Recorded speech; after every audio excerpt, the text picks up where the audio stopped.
To doctor மைத்லிஸ் music therapy channel. இன்றைய பதிவிலையும் நியூரல் நெட்வொர்க் மென்டல் அஜைலிட்டி என்ற தலைப்பில் சில செய்திகளை நம்ம பகிர்ந்துக்கலாம். மென்டல் அஜைலிட்டி என்னது? மனம் எந்த அளவுக்கு ஷார்ப்பாக விஷயங்களை புரிஞ்சுக்கிறது, மூளையில் எத்தனை வேகமாக நம்மளுடைய பார்க்கக்கூடிய செய்திகளை நம்ம பதிவு பண்ணிக்கிறோம், அதற்கேற்ப ரியாக்ட் பண்ணுறோம் அப்படின்னு. ஆனால் இது ஒரே நாளில் ஒரு நிமிஷத்தில் பார்க்குற செய்தியை பற்றி இல்லை. தொடர்ந்து நம்ம நிறைய நாளாக பார்த்துக்கிட்டு வரோம். நிறைய விஷயங்களை பற்றி நம்ம கேட்டு தெரிஞ்சுக்கிறோம். 2ஆம் வகுப்புலேருந்து என்ன பண்ணுறோம்? படிக்கிற பாடங்கள்லாம் நினைவில் இருந்துக்கிட்டு தான் இருக்குது.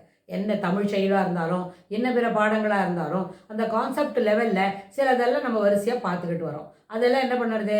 மூளையில் அதெல்லாம் பதிவு பண்ணிக்கிறோம். ஒரு கான்செப்டில் சரித்திர பாடங்கள், விஞ்ஞான பாடங்கள், இல்லாது போனால் பூகோளம், ஆங்கிலம், தமிழ் அப்படின்னு சொல்லி கணக்கு, நம்பர் ஒர்க்ஸ் அதெல்லாம் பற்றி பார்த்துக்கிட்டு வரோம். இது எல்லாமே எதை தொடர்புடையது அப்படின்னு கேட்டால் ப்ரீஃபரண்டல் லோபு ஃபங்க்ஷன். ப்ரீஃபரண்டல் லோபுன்னு சொன்னால் முன்பக்கத்து மூளை என்னெல்லாம் வேலை செய்யும், number work, planning, cognition, depth perception, designing, இது எல்லாமே அதை செய்யும். இதற்கு எல்லா விதமான தொடர்புடைய செய்திகள் அனைத்தும் அந்தந்த ஃபோல்டரில் இருக்கும்னு வைங்க. அதெல்லாம் அது ஸ்டோர் பண்ணிக்கும். அதில் எல்லா விஷயமும் எத்தனை நேரம் எத்தனை லேயரில், அதாவது நியூரல் நெட்வொர்க்குன்னு நம்ம பார்க்குறோம் இல்லையா, நியூரல் லூப்பு, நியூரல் நாட்டு அப்படின்னா ஒரு நாட்டுக்குள்ளே நிறைய ஒன்றுக்கு தொடர்புடைய எல்லா செய்திகளும் அதில் ஸ்டோர் பண்ணியிருக்கோம். இப்போ நம்ம ஒரு சரித்திர பாடம் எடுத்து படிக்கிறோம், இல்லை ஒரு அறிவியல் விஞ்ஞான பாடம் எடுத்து படிக்கிறோம், பயாலஜி பாடம் ஒன்று படிக்கிறோம்னு சொன்னால் அந்த பாடத்துக்கு தொடர்புடைய ஏற்கனவே ஒரு சில செய்திகளை படிச்சிருப்போம் இல்லையா. 2ஆம் பாடம் படிச்சிருப்போம், இன்றைக்கி 12ஆவது பாடம் படிக்கிறோம்னு சொன்னால் அந்த பாடத்துக்கு இருக்கிற ஃபோல்டரை நம்ம சொல்லாமையே மூளை என்ன பண்ணோம், திறந்து வச்சுக்கிட்டு நம்ம படிக்கிறதெல்லாம் அதில் ஸ்டோர் பண்ணிக்கும். எந்த அளவுக்கு நம்மளுக்கு கான்செப்ட் புரியுதோ அந்த அளவுக்கு உள்ள விஷயங்கள்லாம் அதில் ஸ்டோர் பண்ணிக்கும்.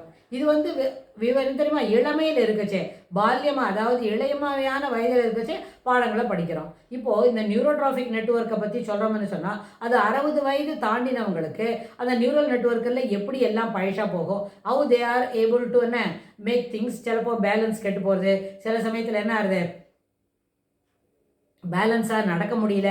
கொஞ்சம் நடந்தாலே அவங்க எப்போவும் நல்லதாக நடப்பாங்க, வேகமாக. சச்சின் டெண்டுல்கர் என்ன வேகமாக ரன் அடிக்கிறாரு, எவ்வளோ வேகமாக அவர் மட்டையை எடுத்துக்கிட்டு போகிறாரு அப்படின்னு சொன்னால் அதெல்லாம் ரொம்ப ஆக்டிவாக பார்த்துட்டு இருப்பாருங்க. ஆனால் அதை அவர் என்ன பண்ணுறாரு, அந்த வயதானவர் தான் ஒரு சோஃபாவில் உட்காந்து தான் பார்க்குறாரு.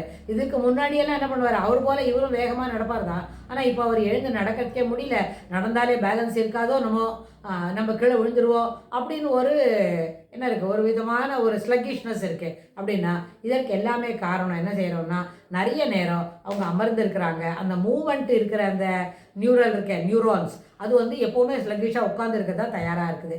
ஆனால் இன்ஸ்டட் அது எழுந்து நடன்னு சொன்னால் நடக்கிறதுக்கு அவங்க என்ன பண்ணுறாங்க, பயப்படுறாங்க. ஸோ அந்த அடிப்படையில் அவங்களுக்கு இதை சொல்லிக் கொடுக்கணும். அப்படின்னா பழசெல்லாம் நினைவுபடுத்தலாம், அது இருந்தாலும் அவங்களோட ப்ராக்டிஸ் எப்படி இருக்கணும், பிரிஸ்கான நடையில் கொண்டு போய் விடணும்னா தினமும் அவங்கள ஒரு 10 ஸ்டெப்பு நிதானமாக நடக்க சொல்லி பழகினா 60 தாண்டினவங்களாக இருந்தாலும் அவங்களால அந்த பழக்கத்தை தொடர்ந்து என்ன செய்ய முடியும், நடத்திக்க முடியும். ஆனால் 60ன்றது மறுபடியும் இந்த பதிவில் நம்ம சொல்கிறோம் 60 இயர்ஸ் அப்படின்றது ஒரு நம்பர் மட்டும்தான். There are hundreds of people, நிறைய பேர் அம்டி நம்பர் ஆஃப் பீப்புள்னு சொல்லலாம். அவங்க எல்லாம் என்ன பண்ணுவாங்க, 60 வயசில் சாதாரணமாக நிறைய வேலை செய்கிறவங்களாம் இருப்பாங்களா இருக்கும், வேகமாக செய்வாங்க. அதற்கு என்ன காரணம்னு கேட்டால் ஒரு சின்ன அனெக்டோட் சொல்லலாம். ஒரு பசிக்காக ஒரு வேலை செய்கிறவனோ உயிருக்காக வேலை செய்கிறவனுக்கும் வித்தியாசம் இருக்குல்ல.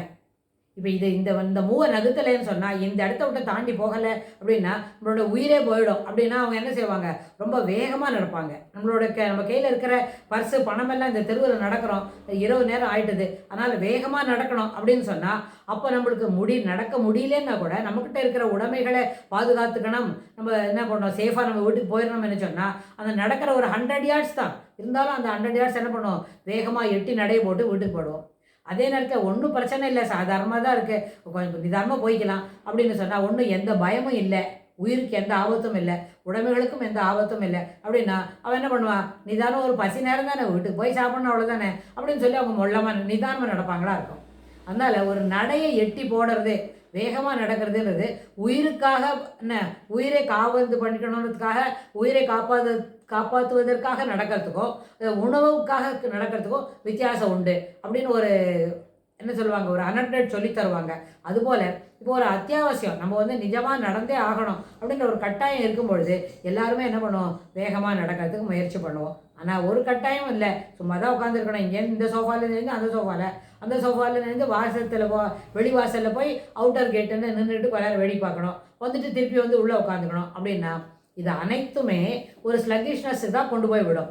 அதனால் என்ன பண்ணணும், இந்த நியூரோட்ரோபிக் ஃபேக்டர்ஸ்னு வரும்பொழுது the more you walk, the more you are busy, the more you are agile in your activity அப்படின்னா அந்த பிரெயினில் இருக்கிற டெபாசிட்ஸ் இருக்கே, பேலன்ஸ் கொடுக்கறது, அப்புறம் வந்து நினைவுகளை பரிமாறிக்கொள்வது, நினைவுகளை என்ன சீர்திருத்தி கொள்வது, நினைவை எப்பொழுதும் என்ன விவிதா ஒரு ஃப்ரெஷ்ஷாக வச்சுக்கிறது, அது எல்லாத்துக்கும் நம்மளுடைய ஃபிசிக்கல் ஆக்டிவிட்டீஸ் ஒரு முக்கிய பங்கு வகிக்கும். ஆனால் நம்ம நடக்கவே இல்லை, 2-3 நாளாக உடற்பயிற்சி செய்யலை, நடைப்பயிற்சியும் செய்யலை அப்படின்னா அந்த நேரத்தில் என்ன பண்ணோம், 3ஆவது நாள் செய்யும்பொழுது இன்னும் கொஞ்சம் ஸ்லோவாக தான் அந்த வேலை போகும். அதனால் டெபாசிட்னு சொன்னால் இந்த டெபாசிட் முதல்ல என்ன செய்யும், ஃபிசிக்கல் ஒர்க்கு செய்வதற்கு ஏற்ப நம்மளுடைய பிரிஸ்க்னஸ் இருக்கும். அதனால் எப்பொழுதும் என்ன செய்யணும், 60 வயசு ஆயிடுத்துனா கூட அதை வந்து தொடர்ந்து நம்மளோட பிரிஸ்காக இருக்கணும்னு சொன்னால் நம்மளுடைய வேலைகளை தொடர்ந்து செய்து பழகணும். ஒரு போல இருக்கிற வேலையை, அதாவது உடலுக்கு கொடுக்கக்கூடிய பயிற்சி முறைகள் அனைத்தும் விடாமல் செய்ய வேண்டும். அதவே என்ன பண்ணோம், அந்த அப்படி செய்கிற பயிற்சி பார்க்குறதுக்கு ரிலேட்டடாக இருந்தாலும் கேட்பதற்கு ரிலேட்டடாக இருந்தாலும் இன்ன பல விஷயங்கள், ஒரு சாப்பிடணும் இடத்துக்கு போனோம், ஒரு டேபிளில் போய் சாப்பிட உட்காந்து போகணும், நீங்கள் அதுக்கு ஒரு 100 கஜம் நடக்கணுமா இருந்தால் கூட நடந்து போய் அந்த டேபிளில் உட்காந்து சாப்பிடலாம். இல்லை அதே மாதிரி ஒரு முக்கியமான விஷயத்தை பார்க்கணும், பார்த்து கேட்டு இன்புறணும் அப்படின்னு சொன்னால் அந்த இடத்துக்கு நடக்கிறதுக்கு ஒரு 100 yards நடக்கணும்னு சொன்னால் as you are supposed to do that, நீங்கள் அதுக்கு பிரிஸ்காக நடக்கணும். அப்போ நடந்து போய் பார்க்கணுமா, நான் வரலப்பா அப்படின்னு இருக்கிற இடத்தையே உட்காந்துட்டா அது என்ன ஆகும்னா அந்த அஜைலிட்டி ஆஃப் த பிரெயின் என்ன பண்ணும், ரெடியே இல்லை நான் வேலை செய்ய மாட்டேன்னு அது சண்டித்தனம் பண்ணுறதுன்னு ஆயிரும். ஸோ அப்படி இல்லை, அது மாதிரி ஒரு ஸ்லக்கிஷ்னஸை வர வச்சுக்காம அனைவரும் உடற்பயிற்சியும் நடைப்பயிற்சியும் அவசியம் செய்ய வேண்டும் என்று சொல்லி இந்த பதிவை நம்ம நிறைவு செய்கிறோம். இதுக்கு தொடர்புடைய செய்திகளை வரப்போகிற பகுதிகளில் பார்க்கலாம். தேங்க்ஸ் ஃபார் வாட்சிங்.